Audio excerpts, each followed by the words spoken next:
प्रिय भक्तगण, आज हम आपको एक कथा का श्रवण करा रही हूँ जो सुनने मात्र से आपके जीवन में सुख, संपत्ति और धन की वर्षा होगी। तो चलिए कथा को प्रारंभ करते हैं। भगवान शिव माता पार्वती से कहते हैं, जब हिम्मत टूट जाए तो मानव क्या करे। तब माता पार्वती कहती है, जिस तरह से दिन में कई बार धूप और कई बार छांव आती जाती है, ठीक उसी प्रकार से मानव के जीवन में सुख और दुख का आना जाना लगा ही रहता है। लेकिन मानव का ध्यान केवल दुखों पर होता है और मानव को ऐसा प्रतीत होता है कि व्यक्ति के जीवन में केवल दुख ही है। लेकिन वास्तविकता देखी जाए तो ये पता चलता है कि मानव के जीवन में केवल एक ही दुख है। फिर भगवान शिव कहते हैं, लेकिन वो कौन सा दुख है जिसके कारण मानव हमेशा दुखी रहता है, परेशान रहता है और चिंतित भी रहता है। इसलिए हे देवी, वो एकमात्र दुख क्या है। तब माता पार्वती कहती है, हे देवों के देव महादेव, आपसे भला कोई ऐसी चीजें आज तक ब्रह्मांड में छुपी हुई नहीं है, इसलिए आप ही आगे की बात बताएं।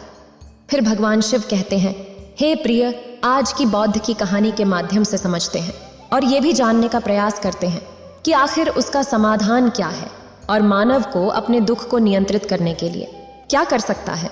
अगर आप यह कहानी सुन रहे हैं तो पूरा सुनिए। इस कथा को आधा अधूरा छोड़कर जाने की गलती मत करिएगा, क्योंकि इस पवित्र कथा को पूरा सुनने से मन चाहा फल की प्राप्ति होगी। इसलिए इस कथा को पूरा सुने। आप शिव भक्त हैं तो भोलेनाथ का अनादर ना करें। तो चलिए कहानी प्रारंभ करते हैं। बहुत समय पहले की बात है। एक छोटा सा राज्य था।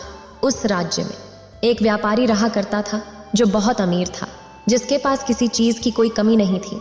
उसके पास वो सारी सुख सुविधाएं थी। जिस समय जो वह चाहता था वह उस समय प्राप्त कर सकता था। उसका एक पुत्र भी था जो अब युवा हो चुका था। उस व्यापारी के पुत्र ने अब तक अपने जीवन में कोई दुख नहीं देखा था।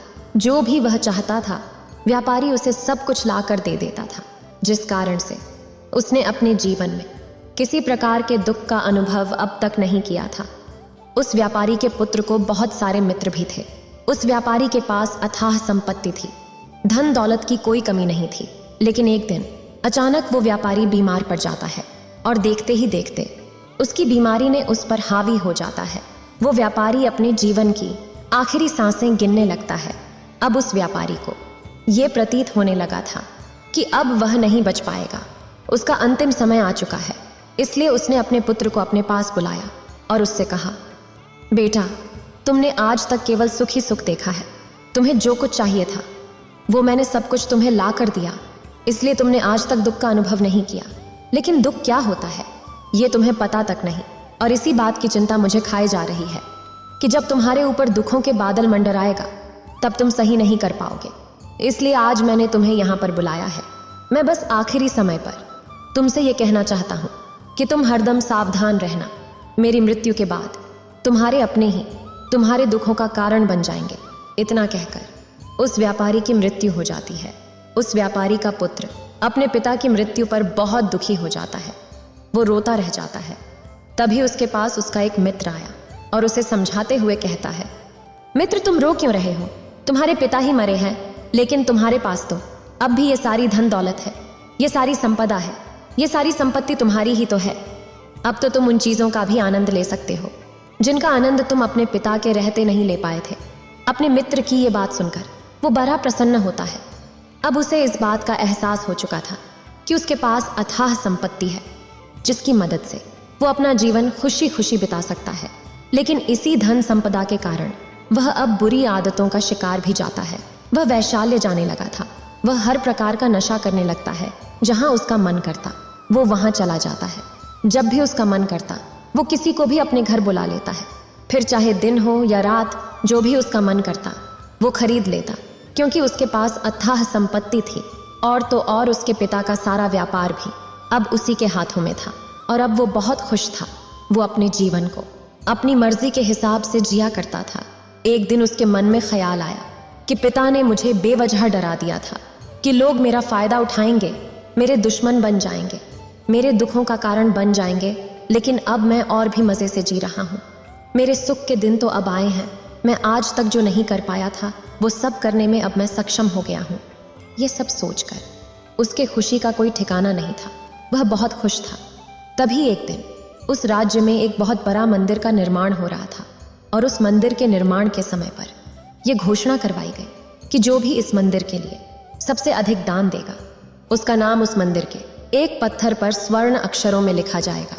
जब उसके मित्र ने यह बात सुनी तो वो दौड़ा दौड़ा उसके पास आया और उसे सारी बात बता दी। तब उस व्यापारी के पुत्र ने यह तय किया कि वो मंदिर को सबसे बड़ा दान देगा, और उसने ऐसा ही किया। और साथ ही यह भी निश्चित हो गया कि उसका नाम उस मंदिर के एक पत्थर पर स्वर्ण अक्षरों में लिखा जाएगा। लेकिन जब वह दान देकर वापस घर की ओर लौट रहा था, तब रास्ते में उसे एक संत मिल जाते हैं जो भोजन की याचना कर रहे थे। इस पर वह घमंडी व्यापारी का पुत्र कहता है, तुम जैसे लोग केवल 2 वक्त की रोटी के लिए हमेशा चिल्लाते रहते हो। पता नहीं तुम लोग कहाँ से आ जाते हो और ईश्वर तुम लोगों को पैदा ही क्यों करते हैं। तुम लोग गंदगी हो इस समाज का, तुम्हें जीने का कोई हक नहीं। केवल अपना पेट भरने के लिए, 2 वक्त की रोटी के लिए तुम किसी के सामने भी झुक जाते हो। यदि झुकना ही है तो उस ईश्वर के सामने झुको, शायद तुम्हारी गलतियों को माफ कर दे और तुम्हें एक अच्छा जीवन प्रदान करे। हो सकता है वह तुम्हें भोजन भी दे दे। वह लड़का उस संत को खरी खोटी सुनाकर वहां से चला जाता है। धीरे धीरे उस लड़के के पास उसके मित्रों, सहयोगियों और रिश्तेदारों की संख्या बढ़ने लगती है। अब हर कोई उसे बिना पूछे कोई काम नहीं करता था। हर चीज में उसी से पूछा जाता था, जिस कारण उस लड़के को लगने लगा था कि अब मेरे बिना कोई काम नहीं हो सकता।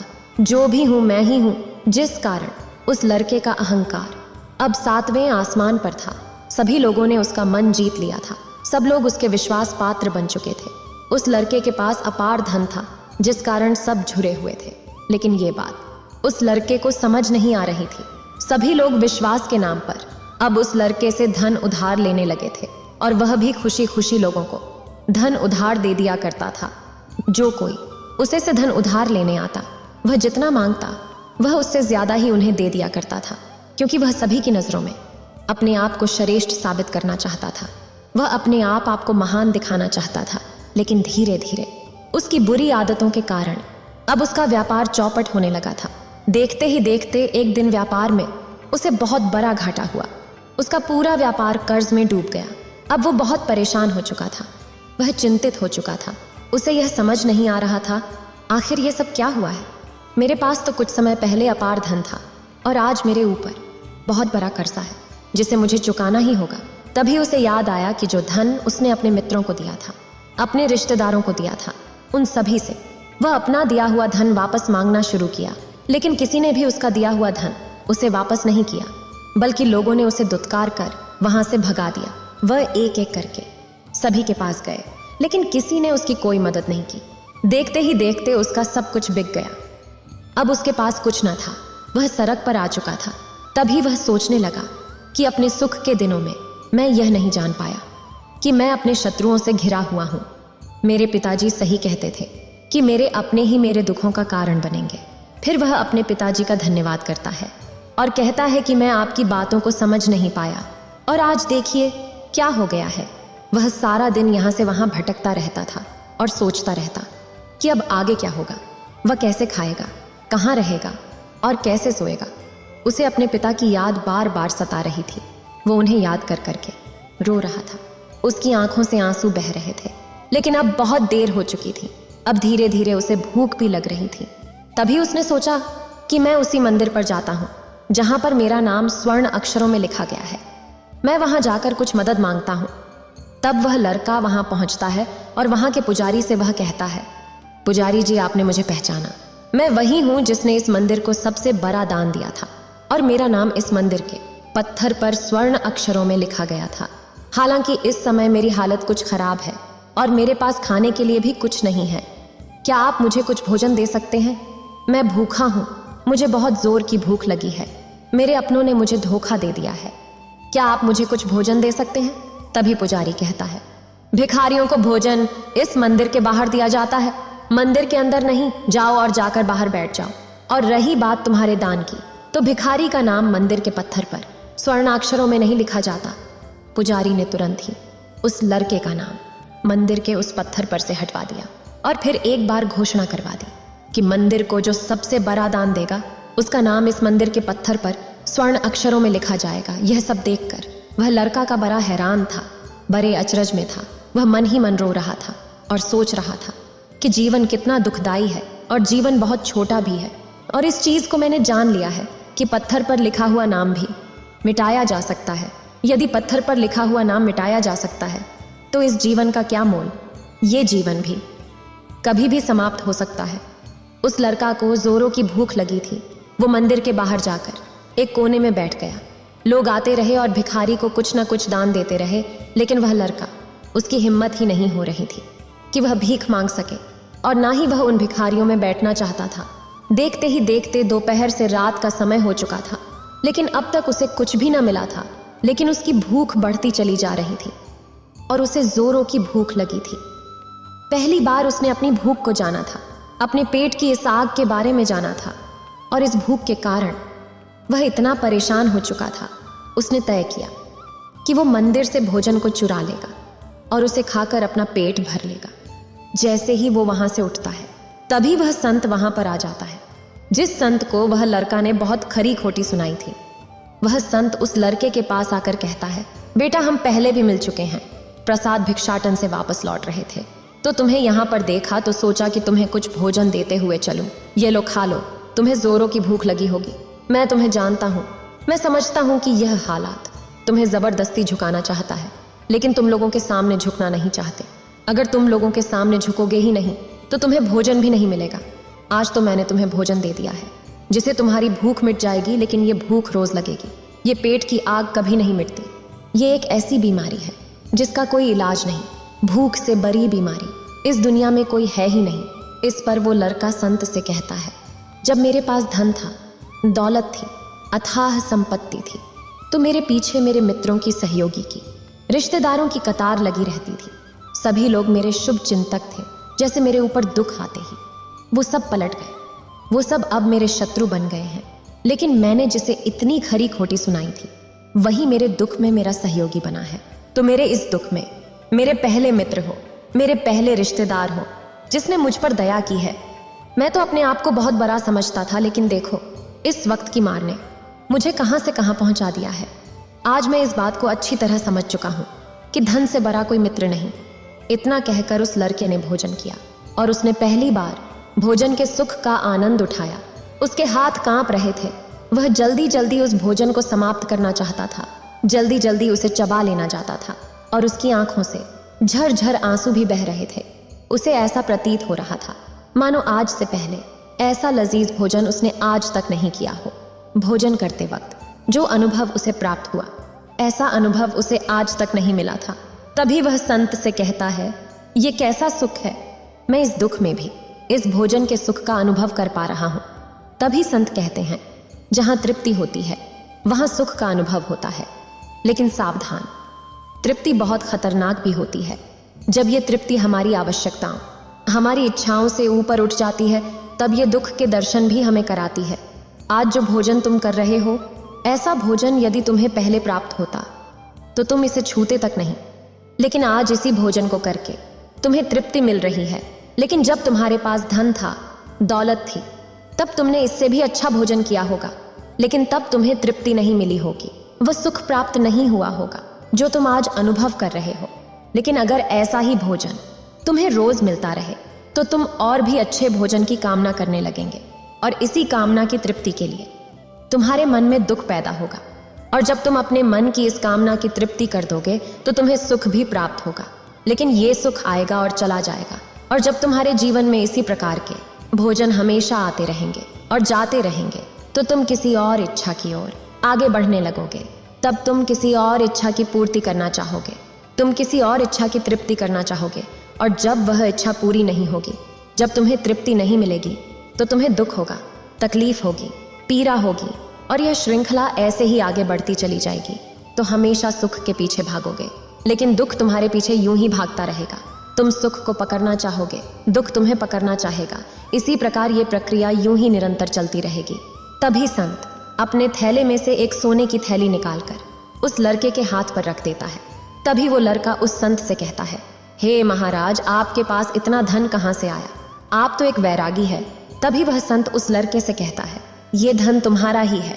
उस दिन जब तुम मुझे खरी खोटी सुनाकर अपने घर की ओर आगे बढ़ रहे थे, तभी तुम्हारी जेब से ये सोने के सिक्कों से भरा हुआ थैला नीचे गिर पड़ा और मैंने इसे उठाकर अपने पास रख लिया, ये सोचकर कि जब तुम मुझे मिलोगे तब मैं इसे तुम्हें लौटा दूंगा।